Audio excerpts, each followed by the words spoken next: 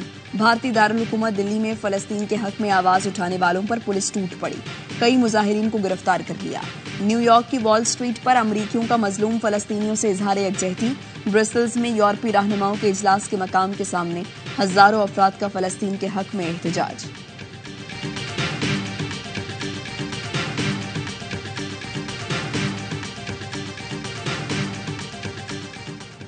पीराने पीर हजरत शेख अब्दुल कादिर जिलानी रहमतुल्लाह अलैह का उर्स। दरगाह आलिया गोल्डरा शरीफ में बड़ी 11वीं शरीफ की मुनासबत से होने वाली 3 रोज़ा उर्स की तकरीबात खत्म। उलमाए कराम ने हजरत शेख अब्दुल कादिर जिलानी की सीरत और तालीमात पर रोशनी डाली। उर्स के मौके पर महफिल समा का इनेकाद किया गया। उम्मत मुस्लिमा के लिए खुसूसी दुआ और शुरका में लंगर तकसीम किया गया।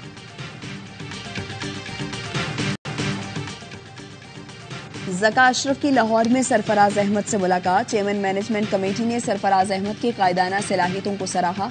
कराची वाइट्स को कायदे आज़म ट्रॉफी का चैंपियन बनने पर मुबारकबाद दी। शाहनवाज दहानी भी मुलाकात में मौजूद थे। चेयरमैन ने उम्दा कारकर्दगी पर दहानी को भी शाबाश दी।